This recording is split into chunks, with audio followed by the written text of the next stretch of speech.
I know a whole season can be a lot to process the day after it's over, but when you look back at this year, what stands out to you? Starting the season, how we were able to play together and winning all those big games. A lot of people thought we weren't supposed to win, and the vibe around that time was great. I think that's something that we all want again to start next year. We all really know that that's what's going to separate us. You're still young, you're still relatively new to the Pacers, but in comparison, you're one of the longer tenured guys here.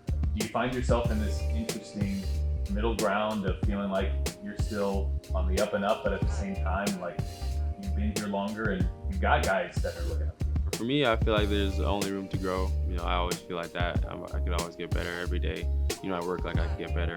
But being a guy that's looked up to and, has been through a lot of things that some of the young guys are now going through, it's great to give some feedback and let them know everything's going to be all right, man. You just got to, work like you want it, and no one else can do it for you. Little things like that, it does feel good. Your path here wasn't easy. You go back to a couple of years ago, you really scrapped and clawed to latch on to a roster spot, and not only did you, but you've been able to hold on here. As you think back to a few years ago, what would you think back then, knowing what you know now, the success you've had, you've been able to be a mainstay here in the league? Just continue to be myself. I think that's why I'm here. I never really changed who I was, never tried to be anyone different on the court or off the court. Playing basketball is something that we all love to do, and Miles always says this one thing, basketball is easy to us, but the NBA is hard. And I think once you understand that and are able to figure out who you are as a person, you can stay in the NBA for a long time. And I think that's what I've been able to do.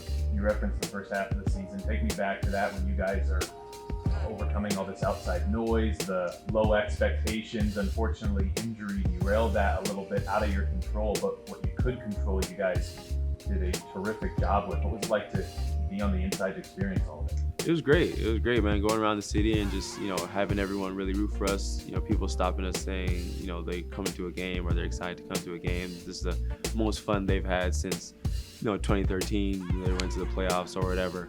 Stuff like that, I think is, really addicting for everybody. We want to get back to that. We want to have that fun again. Also, it really started, within the team. The locker room was great. The vibe was great. Every time we were together, it just felt like, we're so much closer than, every other team out there. And, I think going into this summer and going into next year's training camp, that's got to be, the main focus. You had some nice individual moments this year. The one that maybe stands out the most was the Team Canada game in Toronto, where for the first time, you're part of maybe a trivia question in the future, Trivial Pursuit question. First time 3 Canadians start in a game. Obviously getting to experience that moment in Canada is really cool with a couple of your fellow Canadians. Take me back to that day and what it was like. It was great. It was crazy. Me and Drew obviously played together when we were younger. So doing that on an NBA court is at home. It's crazy. Like, obviously, the first time really playing in Toronto with fans. Last year they had the little fire thing, and the year before that was in Florida. So being there and having my family there, and it was crazy.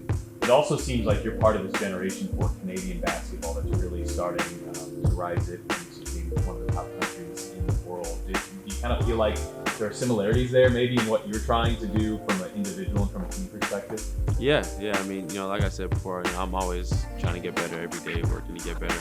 And, that's the mindset definitely here with the Pacers and obviously with Team Canada. Everyone on the team here is, looking forward to the future, looking forward to making the playoffs. And we already have talks, next year when we're in the playoffs. We don't say, we hope we get there or in the lottery or anything like that. Next year when we're in the playoffs, we're going to do this. Next year when we're, top 5 seed in the East, we're going to do this. And that's the same mindset with Team Canada. We want to go into the summer and whatever game we play, really attack and, let everyone know that, we're only getting better and, we're going to be a top country to play. When you look at your off season, what do you look to accomplish? Just all around skill. I feel like I'm a guy that can be put in one hole, put in one spot just because of my skill set. Being a guy that can be completely relied on to put in any situation, any position. And, that just comes from, watching film and knowing who I am and not trying to step out of, what I could do already, just try to sharpen up everything I already got. Another NBA season in the books. Congratulations and best of luck in the offseason. Thank you.